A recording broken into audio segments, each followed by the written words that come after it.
Ćao svima, ja sam Bake, dobrodošli u novi klip na mom kanalu. U današnjem videu radimo Lyrics prank. Ok, znam da je ovo četvrti Lyrics prank, međutim na Facebooku sam napisao da li želite Lyrics prank i postavio straw poll gdje ste vi izglasali da želite Lyrics prank. Tako da obavezno me zapratite na Facebooku gdje možete glasati koji video želite da vidite i u komentarima možete napisati koji video želite. Shout out za ovaj video dobija Cybels, lik je super, tako da posjetite njegov kanal, stvarno mi se sviđaju njegove priče. Uglavnom njegov kanal se sastoji od story time-ova ili vam ga priča, tako da obavezno pogledajte. Ovaj video ovdje, kao što vidite, ima skoro, to jest ima 45.000 pregleda i nevjerovatnih 3.000 lajkova. A ova ovdje prošla dva imaju po 25.000 pregleda i preko 1.500 lajkova. Što znači da vam se Lyrics prankovi baš sviđaju. Znači ljudi moji, prošli video kada je snimao prije 3 dana, to jest prije 4 sada, ja sam govorio kako mi malo fali do 10.000, to je falilo mi neki 500 subscribera, međutim danas imamo 13.000, tako da ukoliko vam se sviđaju ovakvi video, obavezno bacite like na ovaj video i možemo da krenemo sa Lyrics prankom. Prankovao sam svoju prijateljicu, uglavnom prijateljica je malo starija od mene, baš se dobro slažem, može se reći da mi je najbolja prijateljica, tako da idemo je prankovati. Ok, pošto ona gleda moje klipove, nisam baš mogao da krenem odmah sa Lyrics prankom i morao sam je pitati jesi li tu, pošto vjerovatno bi odmah shvatila, a uzeo sam jednu pjesmu od Mirze Selimovića koji je tek objavio tada.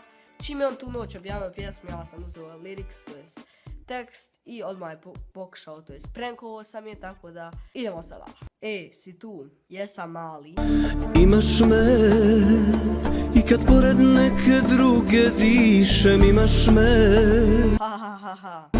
I kad kažem s tobom nikad više, imaš me. Kao niko prije, imaš previše. A malešno moje, Imaš me, da u tvoje laži se zakunem, imaš me. Ja ne lažim, Kad nijedan razlog ne razumijem, imaš me. Kao niko prije, imaš previše. Šta si se zavezao za to imaš me? Znam, imam te, okej. Imam je. Sve na svoje dođe, a ti meni nećeš. Ljeto, zima prođe, evo vino, grožđe, a ti dok lećeš. Šta? Ko je rekao da te neću? Ovo je rekao Miza Bona. Uzeo mi telefon pa pisao tekst svoje nove pjesme. It's just a prank, bro.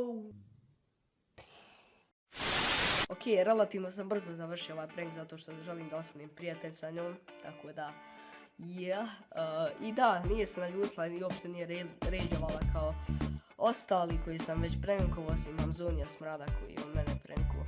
Uglavnom, ukoliko ste uživali u epizodi, bacite like, idemo probati 1.500 lajkova na ovoj epizodi. Jer zašto ne? Ja ću se iskreno potruditi da snimam što raznovrsnije. Jeste da sad snimam samo Lyrics prankove, ali bukvalno to jedino i mogu, zato što nemam ideja i nemam vremena. Tako da, ukoliko ste uživali u epizodi, bacite subscribe na kanal, ukoliko već niste. Idemo na 15.000 subscribera probati do kraja godine. I eto, dok sljedećeg puta, Bake, peace out.